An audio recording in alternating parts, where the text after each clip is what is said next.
प्रिय विद्यार्थियों, उमा हिंदी क्लासेस में आपका हार्दिक स्वागत है। कल हमने भक्तिन पाठ पढ़ा। भक्तिन पाठ में भक्तिन के जीवन के हम 2 परिच्छेद पढ़ चुके थे। दोनों परिच्छेदों में हमने देखा भक्तिन के जीवन में सुख की अपेक्षा दुःख अधिक था। अब हम उसके जीवन का तीसरा परिच्छेद पढ़ने जा रहे हैं। तीसरे परिच्छेद में क्या होता है देखिए, हम पढ़ते हैं, भक्तिन का दुर्भाग्य भी उससे कम अठी नहीं था। इसी से किशोरी से युवती होते ही बड़ी लड़की भी विधवा हो गई। वही यहू से पार न पा सकने वाले जेठों और काकी को परास्त करने के लिए कटिबद्ध जिठोतों ने आशा की एक किरण देख पाई। विधवा बहन के गठबंधन के लिए बड़ा जिठोत अपने तीतर लड़ाने वाले साले को बुला लाया, क्योंकि उसका हो जाने पर सब कुछ उन्हीं के अधिकार में रहता। भक्तिन की लड़की भी माँ से कम समझदार नहीं थी, इसी से उसने ना वर को नापसंद कर दिया। यानी कि बताया इसमें कि भक्तिन का दुर्भाग्य भी उससे कम अठी नहीं था। जैसे भक्तिन का दुर्भाग्य उससे पीछा ही नहीं, जिस प्रकार से भक्तिन जिद्दी स्वभाव की थी, वैसे ही जैसे उसका दुर्भाग्य भी उसका पीछा नहीं छोड़ रहा था। इसी से किशोरी से युवती होते ही उसकी लड़की भी विधवा हो जाती है। अब जो जेठ और जेठ के जिठोत थे, वो उसकी संपत्ति को हड़पना चाहते थे, तो उन्हें एक नई उम्मीद, नई एक आशा की किरण दिखाई देती है अपनी बहन के रूप में। विधवा बहन के गठबंधन के लिए जो जेठ जिठोत था, वो तीतर लड़ाने वाले साले को अर्थात अपने चालबाज साले को ले आता है, ताकि उसके साथ उसकी शादी करवाई जा सके। लेकिन भक्तिन की लड़की जो थी, वो भक्तिन से कम समझदार नहीं थी। जिस प्रकार से भक्तिन समझदार थी, वैसे ही भक्तिन की बेटी भी समझदार थी। वो उनकी सब चालाकियों को, चालबाजियों को समझ रही थी, इसीलिए उसने वर को नापसंद कर दिया। अब आगे क्या होता है देखिए, बाहर से बहनोई का आना चचेरे भाइयों के लिए सुविधाजनक नहीं था। अतः यह प्रस्ताव जहाँ का तहाँ रह गया। अंत में दोनों माँ बेटी खूब मन लगाकर अपनी संपत्ति की देखभाल करने लगी और मान ने मान में तेरा मेहमान की कहावत चरितार्थ करने वाले वर के समर्थकों से किसी न किसी प्रकार पति की पदवी पर अभिषिक्त करने का उपाय सोचने लगी। माँ बेटी ने प्रस्ताव को ठुकरा दिया, वर के प्रस्ताव को ठुकरा दिया, तो ये प्रस्ताव जहाँ का तहाँ रह गया।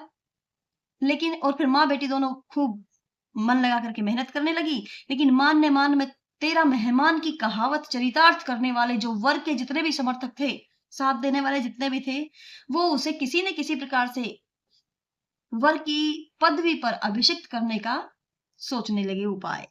तो क्या हुआ, क्या षड्यंत्र रचा उन्होंने, आगे बताया जा रहा है देखिए। एक दिन माँ की अनुपस्थिति में वर महाशय ने बेटी की कोठरी में घुसकर भीतर से कुंडी या द्वार बंद कर लिया और उसके समर्थक गांव वालों को बुलाने लगे। युवती ने जब इस डकैत वर की मरम्मत कर कुंडी खोली, तब पंच बेचारी समस्या में पड़ गई। तीतरबाज युवक कहता था कि वह निमंत्रण पाकर भीतर गया और युवती उसके मुख पर अपनी 5 उंगलियों के उभार में इस निमंत्रण के अक्षर पढ़ने का अनुरोध करती थी। यानी कि जबरदस्ती वह बेटी की कोठरी में घुस जाता है और अंदर से कुंडी बंद कर लेता है, और उसके जो समर्थक थे वो गांव वालों को बुलाने लगे। तो पंच बेचारे समस्या में पड़ जाते हैं। जब पंच बेचारी समस्या में कब पड़ेंगे, जब भक्तिन की बेटी उसकी मरम्मत करके, उस वर की मरम्मत करके उसको बाहर निकालती है, तो पंचों के सामने ये समस्या खड़ी हो जाती है। वो लड़का तो कहता था, वो युवक तो कह रहा था कि मैं इसके निमंत्रण पर अंदर आया हूँ, लेकिन बेटी उसके मुख पर 5 उंगलियों के उभार में उस निमंत्रण के बढ़ने का अनुरोध करती थी। लेकिन अंत में अपीलहीन फैसला हुआ और पंचों ने फैसला सुनाया कि चाहे उन दोनों में से एक सच्चा हो, चाहे दोनों झूठे, पर जब से एक कोठरी से निकले, तब उनका पति पत्नी के रूप में रहना ही कलयुग के दोष का परिमार्जन कर सकता है। तो ऐसा फैसला सुनकर के अपमानित बालिका ने होठ काट कर लहू निकाल लिया और माँ ने आग्नेय नेत्रों से गले पड़े दामाद को देखा। संबंध कुछ सुखकर नहीं हुआ, क्योंकि दामाद अब निश्चिंत होकर तीतर लड़ाता था और बेटी विवश क्रोध से जलती रहती थी। इतने यत्न से संभाले हुए गाय ढोर, खेती बाड़ी जब पारिवारिक द्वेष में ऐसे झुलस गए कि लगान अदा करना भी भारी हो गया। सुख से रहने की कौन कहे। अंत में एक बार लगान न पहुंचने पर जमींदार ने भक्तिन को बुलाकर दिन भर कड़ी धूप में खड़ा रखा। यह अपमान तो उसकी कर्मठता में सबसे बड़ा कलंक बन गया था। अतः दूसरे ही दिन भक्तिन कमाई के विचार से शहर आ पहुंची। यानी कि परिवार वालों ने जो षड्यंत्र किया, उस षड्यंत्र का शिकार हुई भक्तिन। भक्तिन का जो भक्तिन की जितनी भी संपत्ति थी, वो सारी संपत्ति उन्होंने, जो उसका दामाद था, उन्होंने संभाली नहीं, बल्कि उस संपत्ति को सारी को यूं ही बर्बाद कर दिया। अब भक्तिन की स्थिति ऐसी हो गई थी कि उसके पास लगान अदा करना भी उसके लिए मुश्किल हो गया था। सुख से रहने की तो कौन कहे। तो अंत में वह कमाई के विचार से शहर चली जाती है। अब उसके बाद शुरू होता है महादेवी वर्मा के साथ का सफर। घुटी हुई चांद को मोटी मैली से ढके, मानो सब प्रकार की आहट सुनने के लिए कान कपड़े से बाहर निकाले हुए भक्तिन जब मेरे यहाँ सेवक धर्म में दीक्षित हुई, तब उसके जीवन के चौथे संभवतः अंतिम परिच्छेद का जो अथ हुआ यानी कि प्रारंभ हुआ, उसकी इति यानी कि अंत अभी दूर है। घुटी हुई चांद को मोटी मैली धोती से ढके, अर्थात जो उसने बाल घुटा रखे थे ना, कटवा रखे थे, तो उसके सिर को जो गंजा था उसे क्या कहा, घुटी हुई चांद। मोटी मैली धोती से ढके, अपनी जो ओढ़नी उसने ओढ़ रखी थी उसे कहा गया मोटी मोली मैली धोती। तो और फिर उस धोती से बाहर उसने अपने कानों को बाहर निकाल रखा था, मानो सब प्रकार की आहट सुनने के लिए अपने कानों को ही उसने बाहर निकाला हुआ है। तो भक्तिन जब महादेव वर्मा के यहाँ सेवक धर्म में दीक्षित हुई, तब उसके जीवन का चौथा संभवतः अंतिम परिच्छेद का प्रारंभ हुआ था, उसका अंत भी दूर था। तो आगे भक्तिन वर्णन करती हुई, महादेव वर्मा वर्णन करती हुई भक्तिन के बारे में बताती हैं। भक्तिन के वेशभूषा में गृहस्थ और वैरागी का मिश्रण देख करके मैंने शंका से प्रश्न किया, क्या तुम खाना बनाना जानती हो? उत्तर में उसने ऊपर के होठ को सिकोड़ और नीचे के अधर को कुछ बढ़ाकर आश्वासन की मुद्रा के साथ कहा, ई कौन बड़ी बात आए, रोटी बनाई जानी है, दाल रांध लेते है, साग भाजी छौक सकित है, और बाकी क्या रहा। महादेवी वर्मा के प्रश्न का कि क्या तुम खाना बनाना जानती हो, ये प्रश्न महादेव वर्मा ने क्यों किया? क्योंकि उसकी वेशभूषा में गृहस्थ और वैरागी का सम्मिश्रण था। इसलिए महादेव वर्मा को शक हुआ कि पता नहीं खाना भी बनाना जानती है या नहीं जानती। तो इसलिए उन्होंने कहा कि क्या तुम खाना बनाना जानती हो? तो उत्तर में उसने इस प्रकार के भाव मुद्राएं चेहरे पर ला करके एक आश्वासन की मुद्रा में कहा कि ये कौन सी बड़ी बात है, रोटी बनाना जानती हूँ, दाल रांध लेती हूँ, साग भाजी छौंक सकती हूँ, साग सब्जी छोक सकती हूँ, और बाकी क्या रहा। दूसरे ही दिन फिर वो क्या करती है, दूसरे ही दिन सुबह सुबह सिर पर कई लोटे औंधाकर महादेवी वर्मा की धुली हुई धोती जल के छींटों से पवित्र करके पहनती है। पूर्व के अंधकार और महादेवी वर्मा के दीवार से फूटते हुए सूर्य और पीपल का 2 लोटे जल से अभिनंदन करती है। फिर 2 मिनट नाक दबाकर जप करने के उपरांत वह कोयले की मोटी रेखा से अपने साम्राज्य की सीमा निश्चित कर चौके में प्रतिष्ठित होती है। एक कोयले से एक मोटी रेखा बना देती है, एक लाइन बना देती है, और फिर वह चौके में यानी कि रसोई में प्रतिष्ठित हो जाती है। तब मैंने समझ लिया, यानी कि महादेव वर्मा ने उस वक्त समझा कि सेवक का साथ टेढ़ी खीर है। इतना सब करने के बाद वह जब रसोई घर में प्रवेश करती है, तो महादेव वर्मा समझ जाती है कि सेवक का साथ तो टेढ़ी खीर है, अर्थात कठिन कार्य है। अपने भोजन के संबंध में नितांत वितराग होने पर भी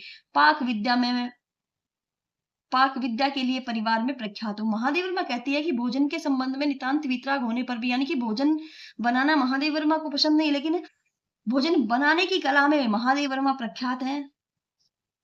और कोई भी पाक कुशल व्यक्ति दूसरे के काम में कमी निकाले बिना रह नहीं सकता। लेकिन जब छूत पाक पर प्राण देने वाले व्यक्तियों का बात बात पर भूखा मरना स्मरण हो आता है, तो भक्त और साथ ही भक्तिन की शंकाकुल दृष्टि में छिपा हुआ निषेध का अनुभव किया, तब कोयले की रेखा महादेवी वर्मा के लिए लक्ष्मण के धनुष से खींची हुई रेखा के सामने भी कठिन हो जाती है।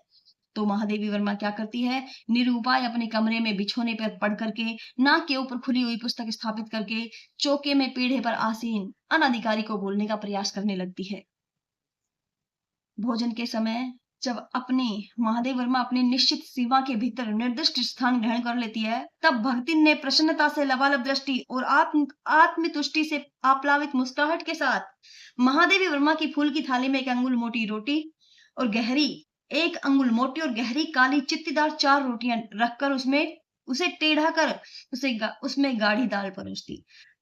पर जब उसके उत्साह पर तुषारापात करते हुए महादेवी वर्मा ने कहा कि यह क्या बनाया है, तब वह हतबुद्धि हो रही, अर्थात उसकी समझ में नहीं आया कि महादेवी वर्मा ऐसे क्यों कह रही है कि यह क्या बनाया है। बनाया तो मैंने भोजन ही है, लेकिन उसे समझ में नहीं आ रहा था, क्योंकि उसने पूरे देहाती आचार विचार के साथ उन्होंने भोजन को परोसा था।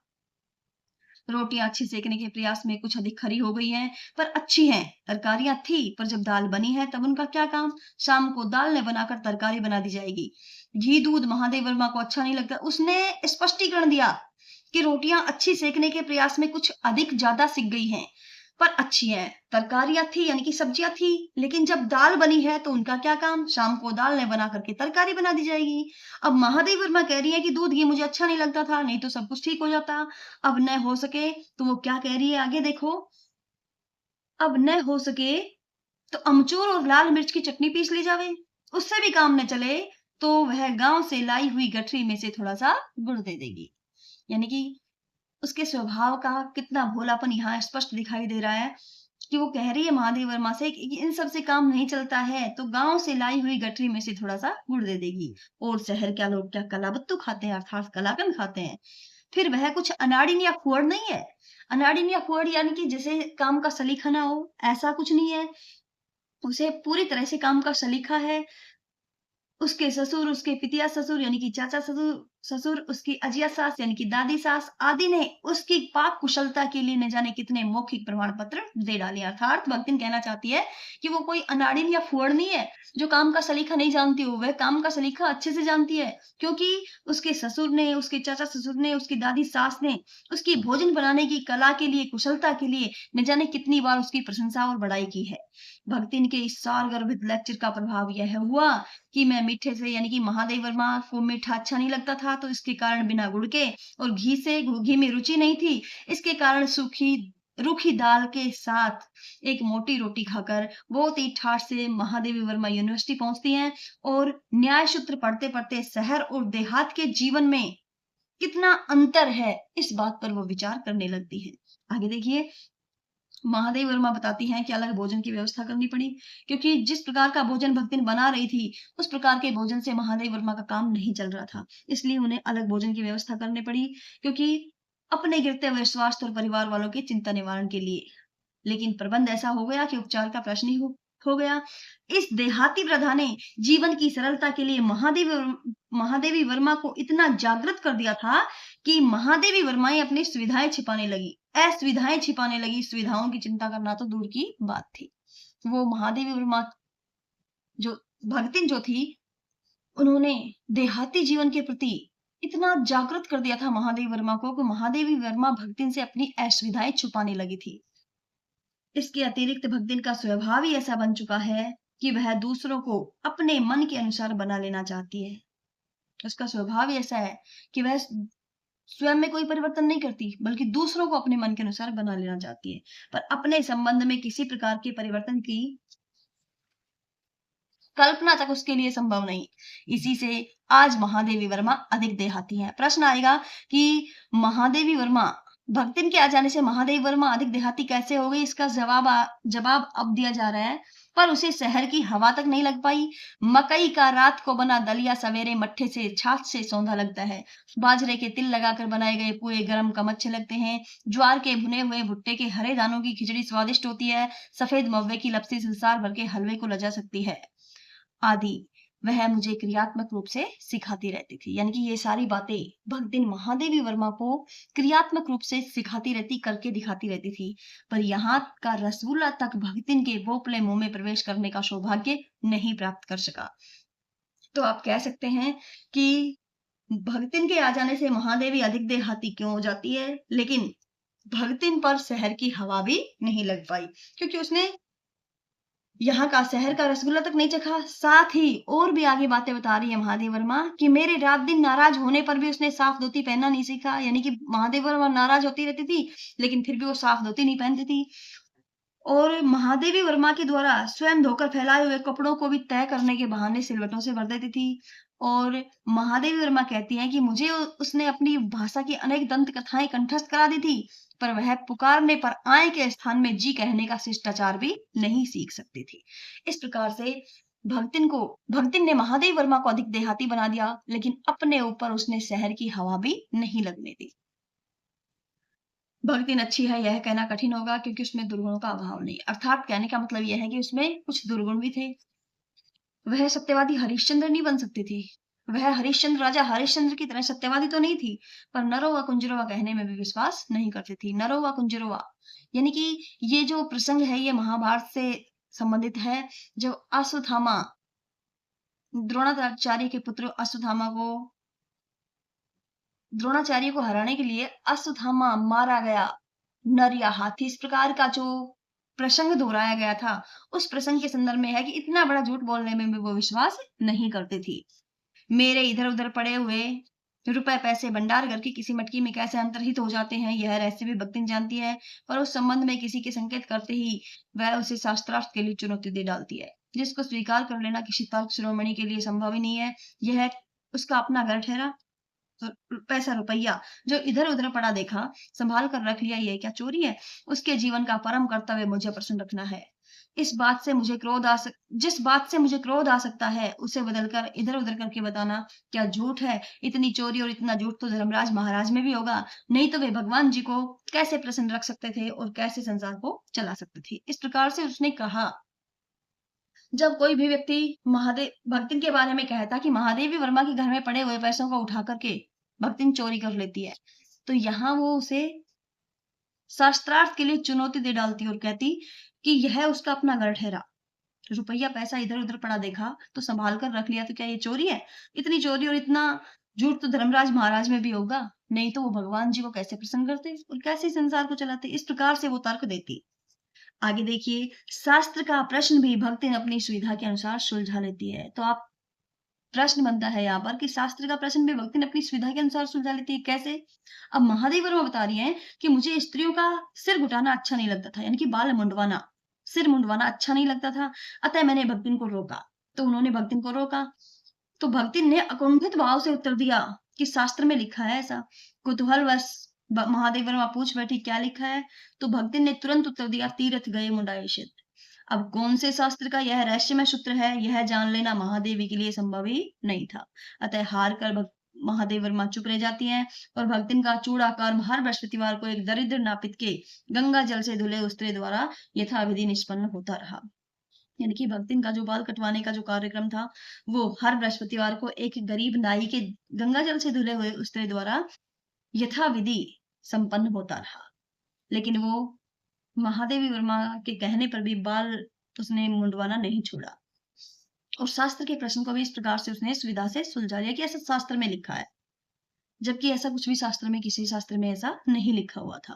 पर वह मूर्ख है या विद्या बुद्धि का महत्व नहीं जानती, यह कहना असत्य कहना है। अपने विद्या के अभाव को वह मेरी पढ़ाई लिखाई पर अभिमान करके भर लेती है। एक बार अब बता रही है महादेवी वर्मा कि वह मूर्ख है या विद्या बुद्धि का महत्व नहीं जानती, यह कहना असत्य कहना है, क्योंकि अपने विद्या के अभाव को वह महादेवी वर्मा की पढ़ाई लिखाई पर अभिमान करके भर लेती है। जिस प्रकार से माँ बाप पढ़े लिखे नहीं होते हैं, तो और अगर बच्चे पढ़ जाते हैं तो वह बच्चों पर अभिमान करके माँ बाप अभिमान करते हैं, उनका पढ़ाई लिखाई की जो कमी है वो पूरी हो जाती है। ऐसे ही भक्तिन पढ़ी लिखी नहीं है, लेकिन उनकी मालकिन पढ़ी लिखी है, इस बात पर अभिमान करके वह अपनी पढ़ाई की कमी को पूरा कर लेती है। तो एक बार जब महादेव वर्मा ने अपने सब काम करने वालों से अंगूठे के निशान में हस्ताक्षर लेने का नियम बढ़ाया, तब भक्तिन बड़े कष्ट में पड़ गई, क्योंकि एक तो उससे पढ़ने की मुसीबत नहीं उठाई जा सकती थी और दूसरे सभी गाड़ीवान दाइयों के साथ बैठकर पढ़ना उसकी वयोवृद्धता का अपमान था। अतः उसने कहना आरंभ किया कि हमारी मालकिन तो रात दिन कितबयान माँ गड़ी रहती है, अब हम हो पढ़े लगा तो घर गृहस्थी कौन देखी सुनी। तो उसने ये कहना शुरू किया कि हमारी मालकिन तो रात दिन किताबों में गड़ी रहती है, अब हम भी पढ़ने लगे तो घर गृहस्थी को कौन देखेगा सुनेगा। इस प्रकार से वह प्रश्न ये कहती फिरी सभी लोगों से। पढ़ाने वाले तो इस तर्क का क्या प्रभाव पड़ा, पढ़ाने वाले और पढ़ने वाले दोनों पर इस तर्क का ऐसा प्रभाव पड़ा कि भक्तिन इंस्पेक्टर के समान घूम घूम कर किसी के आ ई की बनावट, किसी के हाथ की मंत्रता, किसी की बुद्धि की मंत्रता पर टीका टिप्पणी करने का अधिकार पा गई। उसे तो अंगूठा निशानी देकर वेतन लेना नहीं होता, इसी से बिना पढ़े ही वह पढ़ने वालों की गुरु बन बैठी। वह अपने तर्क ही नहीं बल्कि तर्कहीनता के लिए भी प्रमाण खोज लेने में चतुर है। अपने आप को महत्व देने के लिए ही वह अपनी मालकिन को असाधारणता देना चाहती है, पर इसके लिए भी प्रमाण की खोज ढूंढ आवश्यक हो उठती है। अब आगे क्या बताया जा रहा है, देखिए कैसे। जब एक बार महादेवी वर्मा उत्तर पुस्तकों और चित्रों को लेकर व्यस्त थी, तब भक्तिन सबसे कहती घूमी, वो बिचरवी तो रात दिन काम में झुकी रहती है और तुम पचई घूमती फिरती हो, चलो तनिक हाथ बटाई ले। यानी कि ये बेचारी तो रात दिन काम में झुकी रहती है, काम में लगी रहती है, और तुम लोग घूमती फिरती हो, चलो थोड़ा सा हाथ बटा ले। सब जानते थे कि ऐसे कामों में हाथ नहीं बटाया जा सकता, अतः उन्होंने अपनी असमर्थता प्रकट करके भक्तिन से पीछा छुड़ाया। बस इसी प्रमाण के आधार पर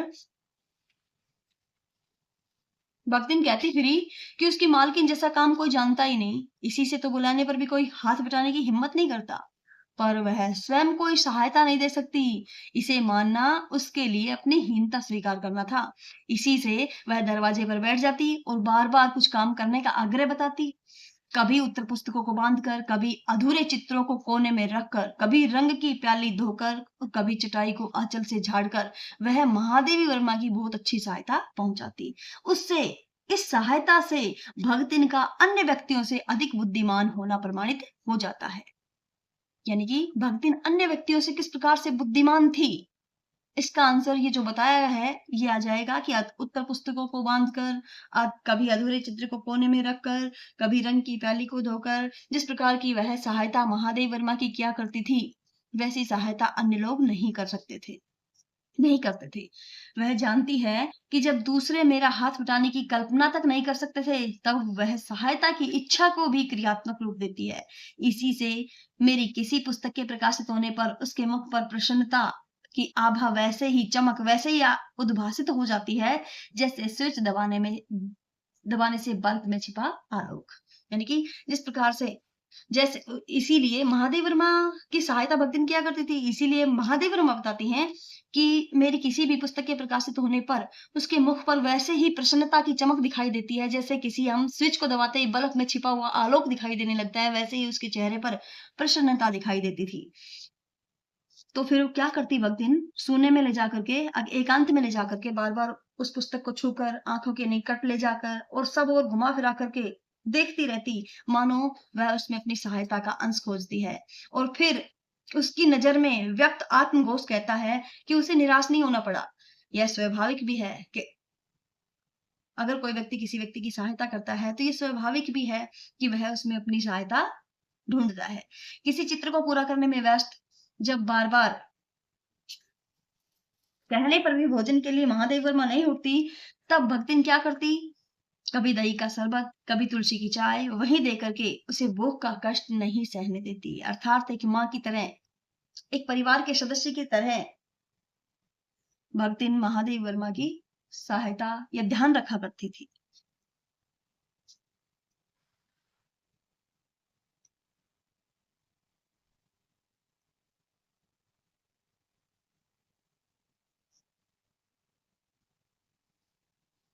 आगे देखिए, दिन भर के कार्यभार से छुट्टी पाकर जब मैं कोई लेख समाप्त करने या भाव को छंदबद्ध करने बैठती हूँ, तब छात्रावास की रोशनी बुझ चुकती है। यानी कि महादेव वर्मा कह रही हैं कि दिन भर का कार्यभार से छुट्टी पा करके जब कोई लेख लिखने बैठती या छंद को भावबद्ध करने बैठती, तब छात्रावास की रोशनी बंद हो जाती थी, अर्थात सभी बच्चियां सो जाती थी। और आगे बता रही हैं, मेरी हिरनी सोना तख्त के पैतानी फर्श पर पागुर करना बंद कर देती है। यानी कि तख्त के पैतानी फर्श पर बैठ करके पागुर करना अर्थात जुगाली करना बंद कर देती है। कुत्ता बसंत छोटी मचिया पर यानी कि चारपाई पर पंजों में मुख रखकर आंखें मूंद लेता है और बिल्ली गोधूली मेरे तकिया पर छपड़ सो रहती है। अर्थात कहने का मतलब ये है कि काफी समय हो जाता है जब महादेव वर्मा सारा कार्यभार करके समाप्त करके कोई भी छंदबद्ध करने बैठती हैं, कोई लेख लिखने बैठती हैं, उस वक्त छात्रावास की रोशनी बुझ जाती है। हिरनी सोना जो है तख्त के पैरों की ओर बैठ करके पागुर करना बंद कर देती है, जुगाली करना बंद कर देती है। कुत्ता बसंत छोटी मचिया पर अपने पंजों में अपना मुख रख करके आंखें मूंद लेता है और बिल्ली गोधुली महादेव वर्मा के तकिए पर सिकुड़ कर सो रहती है। लेकिन महादेवी वर्मा को रात की निस्तब्धता में अकेली न छोड़ने के विचार से कोने में दरी की आसन पर बैठकर बिजली की चकाचौंध में आंखें मिचमिचाती हुई भक्तिन प्रशांत भाव से जागरण करती रहती है। और वह ऊँघती भी नहीं, क्योंकि मेरे महादेव वर्मा के सिर उठाते ही उसकी धुंधली दृष्टि महादेव वर्मा का अनुसरण करने लगती है। यानी कि सब सो जाते हैं, लेकिन महादेवी वर्मा के साथ भगतिन देर रात तक जगी रहती है और वह ऊँघती भी नहीं है, क्योंकि महादेव वर्मा के सिर उठाते ही उसकी धुंधली दृष्टि जो थी वो महादेव वर्मा का अनुसरण करने लगती। जैसे यदि महादेव वर्मा सिरहाने रखे रैक की ओर देखती है, तो ऊपर तो वह उठकर आवश्यक पुस्तक का रंग पूछती है। यदि वह कलम रख देती है, तो वह स्याही उठा लाती है और यदि कागज रख एक ओर सरका देती है, तो भगतिन दूसरी फाइल टटोलती है। बहुत रात गए सोने पर भी महादेव वर्मा जल्दी ही उठती है, तो भगतिन को तो उनसे पहले उठना पड़ता था, क्योंकि जो उनके जानवर थे जैसे सोना, हिरनी, सोना उछल-कूद के लिए बाहर जाने को आकुल रहती थी, बसंत नित्य कर्म करने के लिए दरवाजा खुलवाना चाहता था और गोधूली चिड़ियों की चहचहाट में शिकार का आमंत्रण सुन लेती थी। इसलिए भगतिन को देर रात तक जागते रहने के बावजूद भी सुबह महादेव वर्मा से भी पहले ही जागना पड़ता था। आगे महादेव वर्मा वर्णन करते हुए बताती हैं कि मेरे भ्रमण की एकांत साथी भक्ति नहीं रही है। जहां भी घूमने फिरने जाती उनके अकेली जाती तो उनके अकेली के साथ भक्ति नहीं रहती। बद्री केदार आदि के ऊंचे नीचे और तंग पहाड़ी रास्तों में जैसे वह जिद करके महादेव वर्मा के आगे चलती रही है, वैसे ही गांव की धूल भरी पगडंडी पर भक्तिन महादेव वर्मा के पीछे रहना नहीं बोलती। क्यों? इसका कारण ये था कि जो ऊंचे नीचे और तंग पहाड़ी रास्ते हैं उनमें अगर कोई मुसीबत आई तो वो भक्तिन के सामने आए पहले, इसलिए वो आगे रहती थी। और धूल भरी पगडंडी रास्तों पर भक्तिन महादेव वर्मा से पीछे इसलिए चलती थी क्योंकि जो उसके पैरों से उड़ने वाली धूल है वो महादेव वर्मा पर ना गिरे, इसीलिए वो पीछे रहती थी। किसी भी समय कहीं भी जाने के लिए यदि प्रस्तुत होते तो भक्तिन को महादेव वर्मा छाया के समान पाती। युद्ध को देश की सीमा में भरते देख जब लोग आतंकित हो उठते तब भगतिन के बेटी दामाद उसकी नाती को लेकर बुलाने आ पहुंचे, पर बहुत समझाने बुझाने पर भी वह उनके साथ नहीं जा सकी। सबको वह देख आती है, रुपया भेज देती है, पर उनके साथ रहने के लिए मेरा साथ छोड़ना आवश्यक है, जो समझता है भगतिन को जीवन के अंत तक स्वीकार नहीं होगा। यानी कि बेटी दामाद जब भगतिन को लेने के लिए आए तो उन्होंने मना कर दिया जाने के लिए कि नहीं, मैं तो नहीं जा सकती, क्योंकि उनके साथ जाकर रहने का मतलब था कि भगतिन महादेव वर्मा का साथ भक्तिन को छोड़ना पड़ता, जो उसको स्वीकार नहीं था। अतः उसने उनको मना कर दिया।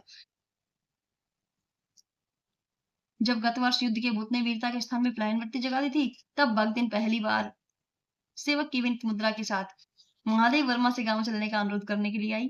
और उन्होंने क्या कहा कि आपको वहां किसी प्रकार की कोई तकलीफ नहीं होने दूंगी। लकड़ी रखने के जो मचान है उस पर मैं अपनी नई धोती बिछा करके आपके कपड़े रख दूंगी। दीवार में कीले गाड़ कर उन पर तख्ते रख करके महादेव वर्मा की किताबें सजा देगी। धान के पुआल का गोंदरा बनवा करके उस पर अपना कंबल बिछा करके वह महादेव वर्मा के सोने का प्रबंध करेगी और महादेवी वर्मा के रंग शाही आदि को नई हंडियों में सजोकर रख देगी। कागज पत्रों को छीके में यथाविधि एकत्र कर देगी। इस प्रकार से गांव चलने पर महादेवी वर्मा को भगतिन किसी प्रकार की असुविधा नहीं होने देगी, इस प्रकार से उसने आकर के कहा। लेकिन महादेव वर्मा ने उसके प्रस्ताव को रोकने के लिए क्या कहा, ये बात कही कि मेरे पास वहां जाकर रहने के लिए रुपया नहीं है। तो यह भगतिन के प्रस्ताव को अवकाश न देने के लिए कहा था महादेव वर्मा ने, तो लेकिन उसके परिणाम ने महादेव वर्मा को विस्मित कर दिया। भगतिन ने परम रहस्य का उद्घाटन करने की मुद्रा बना करके भाव लेके आई चेहरे पर, इस प्रकार की जैसे परम रहस्य को बताने वाली है, और पोपला मुंह महादेव वर्मा के कान के पास लाकर होले होले बताया कि उसके पास 5 बीसी 5 रुपया गड़ा रखा है, उसी से वह सब प्रबंध कर लेगी। यानी कि 105 रुपए उसके पास गड़े रखे हैं, उन सबसे वह प्रबंध कर लेगी। फिर लड़ाई तो कुछ अमरोती खाकर आई नहीं है, इनके अमर होकर तो आई नहीं है। जब सब ठीक हो जाएगा तब यही लौट आएंगे। भगतिन की कंजूसी के प्राण पूंजीभूत होते होते पर्वताकार बन चुके थे, परंतु इस उदारता के डायनामाइट ने क्षण भर में उन्हें उड़ा दिया। यानी कि भगतिन की कंजूसी के प्राण पूंजीभूत होते होते पर्वताकार यानी कि पर्वत के समान आकार के बन चुके थे। लोगों के मन में यह धारणा बन चुकी थी कि भगतिन कंजूस है, महादेव वर्मा के घर में इधर उधर पड़े हुए पैसों को उठा करके भंडार करके किसी मटकी में रख लेती है, ये चोरी करती है, इस प्रकार की धारणा लोगों के मन में बनी हुई थी। लेकिन जैसे ही महादेवी वर्मा ने इस परम रहस्य का उद्घाटन किया तो इस रहस्य ने ही डायनामाइट का कार्य किया। पत्थर तोड़ने का विस्फोटक होता है डायनामाइट, तो इस रहस्य ने डायनामाइट का काम किया और इस धारणा को क्षण भर में उड़ा दिया। इतने थोड़े रुपए का कोई महत्व नहीं, परंतु रुपए के प्रति भक्तिन का प्रेम इतना प्रख्यात हो चुका है कि मेरे लिए उसका परित्याग मेरे महत्व की सीमा तक पहुंचा देता है। आगे महादेव वर्मा बताती हैं अब कि भक्तिन और मेरे बीच में सेवक स्वामी का संबंध नहीं है। संबंध है यह कहना कठिन होगा। क्यों? क्योंकि ऐसा कोई स्वामी नहीं हो सकता जो इच्छा होने पर भी सेवक को अपनी सेवा से नहीं हटा सके, और ऐसा कोई सेवक भी नहीं सुना गया जो स्वामी के चले जाने का आदेश पाकर अवज्ञा से हंस दे। लेकिन भक्तिन की स्थिति कुछ ऐसी ही थी। भक्तिन को नौकर कहना उतना ही असंगत है जितना अपने घर में बारी बारी से आने जाने वाले अंधेरे उजाले और आंगन में फूलने वाले गुलाब और आम को सेवक मानना।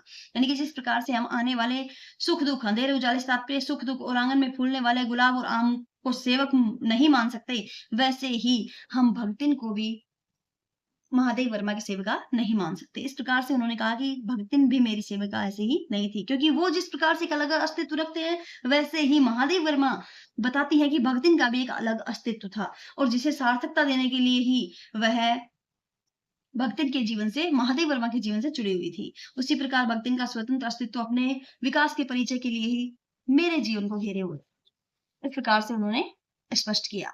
आगे देखिए, इंपॉर्टेंट लाइन है, परिवार और परिस्थितियों के कारण स्वभाव में जो विषमताएं उत्पन्न हो गई थी, उनके भीतर से एक स्नेह और सहानुभूति की आवक उठती रहती है। यहाँ बताया गया है कि परिवार और परिस्थितियों के कारण उसके स्वभाव में कुछ विषमताएं उत्पन्न हो गई थी, यानी कि उसका स्वभाव स्वभाव जो था वो जिद्दी स्वभाव हो गया था, ठाठी हो गया था, इस प्रकार से। तो यहाँ उसके विषमताएं उत्पन्न होने के बावजूद उसके स्वभाव के में भीतर से एक स्नेह और सहानुभूति की आवक उठती रहती थी। ये बात कैसे स्पष्ट होगी?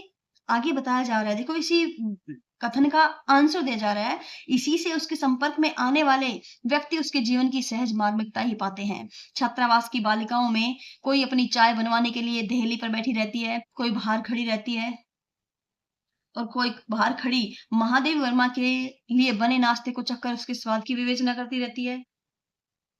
महादेव वर्मा के बाहर निकलते ही सब चिड़ियों के समान उड़ जाती हैं, और फिर भीतर आते ही यथास्थान विराजमान हो जाती है। इन्हें आने में कोई रुकावट न हो, इसीलिए भक्तिन अपने दोनों जून का दोनों समय का भोजन सवेरे ही बनाकर ऊपर के आले में रख देती है, और खाते समय चौके का एक कोना धोकर पाक छत के सनातन नियम से समझौता कर लेती है। लेखिका कह रही है कि परिवार और परिस्थितियों के कारण उसके स्वभाव में कुछ विषमताएं उत्पन्न हो गई थी, लेकिन फिर भी उसके भीतर से एक स्नेह और सहानुभूति की आभा फूटती रहती थी, क्योंकि छात्रावास की जितनी भी बालिकाएं थी वो सब महादेवी वर्मा से बहुत अच्छे से मिलजुल गई थी। तो कोई तो महादेव वर्मा वहाँ अपनी चाय बनवाने के लिए देहली पर बैठी रहती, कोई महादेव वर्मा के लिए बने नाश्ते को चखकर उसके स्वाद की विवेचना करती रहती। तो जैसे ही महादेव वर्मा बाहर आती तो सब चिड़ियों के समान उड़ जाती, और जैसे ही महादेव वर्मा अंदर जाती तो सब यथास्थान भगतिन के पास विराजमान हो जाती। भगतिन भी अपने दोनों समय का भोजन एक समय ही सुबह ही बना करके रख देती थी, ताकि छात्रावास की बालिकाओं को आने में कोई असुविधा ना हो, इसलिए वह दोनों समय का भोजन एक समय ही बनाकर रख लेती थी।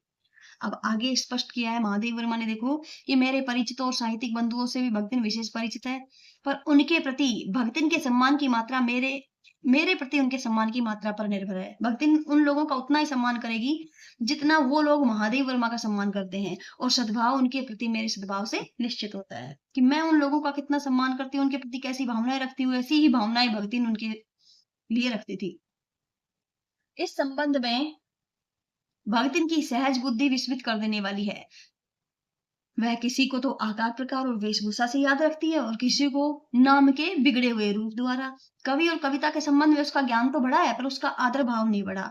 तो वह क्या कहती, किसी के लंबे बाल और अस्त व्यस्त वेशभूषा को देखकर वह कह उठती है कि क्या ओहो कवित लिखत जानता है, क्या ये कविता लिखना जानता है, और तुरंत ही उसकी अवज्ञा प्रकट हो जाती। तब तो वो कुछ करहे धरे ना, बस गली गली गावत बजावत फिरे। तब तो ये कुछ करता धरता नहीं है, बल्कि गली गली गाता बजाता फिरता है। तो इस प्रकार से हम कह सकते हैं कि कवि और कविता के संबंध में उसका ज्ञान तो बढ़ा है, पर आदर भाव नहीं। लेकिन एक बात है कि सबका दुख उसे प्रभावित कर सकता है। विद्यार्थी वर्ग में से कोई जब कारागार का अतिथि हो जाता, तब उस समाचार को व्यथित भगतिन बीता बीता भरे लड़कन का चेहल कलजुग रहा तोन रहा प्रलय हो जाई, उनकर माई का बड़े लाट कलड़े का चाहे कहकर दिन भर साहब को परेशान करती रहती। और बापू से लेकर साधारण व्यक्ति तक सबके मन में भगतिन की सहानुभूति एक रस मिलती, यानी कि सबका दुख उसे प्रभावित करता था। कैसे कह सकते हो? तो आप बताओगे कि विद्यार्थी वर्ग में से जब कारागार का कोई अतिथि, कोई कारागार का विद्यार्थी वर्ग में से कोई भी बालक जब कारागार का अतिथि हो जाता, तो इस समाचार से वह बहुत ज्यादा परेशान हो जाती, और सबको कहती फिरती कि इन बच्चों का तो अभी बचपन भी नहीं बीता है, लग रहा है ये तो घोर कलयुग आ गया, लग रहा है प्रलय हो जाएगी। उनकर माई का बड़े लाड का लड़े का चाहिए, यानी कि उनकी माइयों को बड़े लाड तक लड़ना चाहिए। ये कह करके वो सबको परेशान करती रहती थी। भगतिन के संस्कार ऐसे हैं कि वह कारागार से वैसे ही डरती है जैसे यमलोक से। तो पूछा जा सकता है कि भगतिन यमलोक से कैसे डरती है?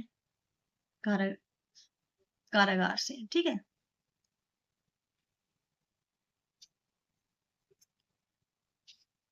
कारागार से वैसे ही डरती जैसे यमलोक से। ऊंची दीवार देखते ही वह आंख मूंद कर बेहोश हो जाना चाहती है। उसकी यह कमजोरी इतनी प्रसिद्धि पा चुकी है कि लोग महादेव वर्मा के जेल जाने की संभावना बता बता कर उसे चिढ़ाते रहते हैं। वह डरती नहीं, यह कहना असत्य होगा, यानी कि वो डरती है। पर डर से भी अधिक महत्व मेरे साथ का ठहरता है। महादेव वर्मा के साथ का ठहरता है। वो डरती है, लेकिन डर से भी अधिक महत्व किसको दे रही है? महादेव वर्मा के साथ को। तो चुपचाप महादेव वर्मा से पूछने लगती है कि वह अपनी कितनी धोती साबुन से साफ कर ले, जिससे वहां उसको लज्जित न होना पड़े। यानी कि अगर महादेव वर्मा जेल जाएगी, तो भगदिन का मानना यह है कि वो भी जेल जाएगी। लोग उसको उसको चिढ़ाते कि तेरी मालकिन जेल जाएगी। ये संभावना बता बता कर उसको चिढ़ाते थे। तो वो बेचारी कारावास से डरती थी, वैसे ही डरती थी जैसे यमलोक से डरा जाता है। लेकिन फिर भी वो डर को महत्व नहीं दे रही, बल्कि महादेव वर्मा के साथ को महत्व देती है। और वो पूछती है महादेव वर्मा से आके कि वो अपनी कितनी धोतियां साबुन से साफ कर ले, जिससे वहां उसको लज्जित न होना पड़े। कौन कौन सा सामान बांध ले, जिससे वह वहां पर उसे किसी प्रकार की असुविधा ना हो सके। अब महादेव वर्मा कहती है कि ऐसी यात्रा में किसी को किसी के साथ जाने का अधिकार नहीं है। यह आश्वासन भक्तन के लिए कोई मूल्य नहीं रखता। वह मेरे न जाने की कल्पना से इतनी प्रसन्न नहीं होती, जितनी अपने साथ न जाने सकने की संभावना से अपमानित होती है। भला ऐसा अन्याय हो सकता है? जहां मालिक वहां नौकर। मालिक को ले जाकर बंद कर देने में इतना अन्याय नहीं, पर नौकर को अकेले मुक्त छोड़ देने में पहाड़ के बराबर अन्याय है। ऐसा उसका मानना था भक्तिन का। ऐसा अन्याय होने पर भक्तिन को बड़े लाट तक लड़ना पड़ेगा। किसी की माई यदि बड़े लाट तक नहीं लड़ी तो नहीं लड़ी, पर भक्तिन का तो बिना लड़े काम नहीं चल सकता। इस प्रकार से भक्तिन अपने भावों को प्रकट करती थी। ऐसी विषम प्रतिद्वंदियों की स्थिति कल्पना में भी दुर्लभ है।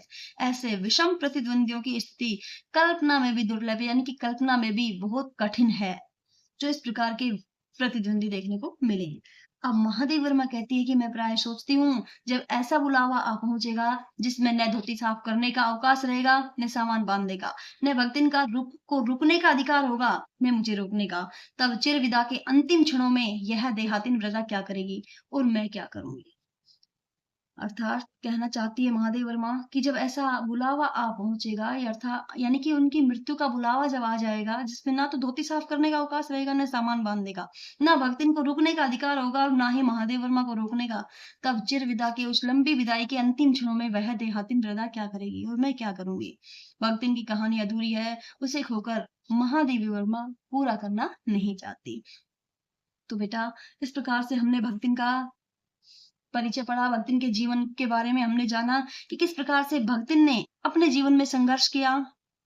शुरुआती दौर में भक्तिन के जीवन के परिच्छेदों में दुख ही दुख था, लेकिन जब महादेव वर्मा के पास भक्तिन आकर के रहने लग जाती है उनकी सेविका के रूप में, उसके बाद से उसके जीवन में वो संघर्ष नहीं थे पहले वाले, जो उसने अपने जीवन के 3 परिच्छेदों में जिए थे, संघर्ष किए थे। वो संघर्ष उसके 3 परिच्छेदों में ही थे। चौथे परिच्छेद में लगभग वो संघर्ष नहीं थे। लेकिन फिर भी महादेव वर्मा ने बताया कि उसमें कितनी सेवा भाव थी, कितनी निष्ठा के साथ वो महादेवी वर्मा की सेवा किया करती थी। तो पाठ पढ़ के देखना बेटा। समझ में अगर कोई बात नहीं आ रही हो तो आप कमेंट के जरिए पूछ लेना। और प्रश्नों का जो है वो मैं अभी अगला वीडियो आपके पास प्रश्नों का बना के लेके आऊंगी। तो आप अच्छे से पढ़ना और पढ़ करके कोई बात समझ में नहीं आए तो आप पूछना। धन्यवाद।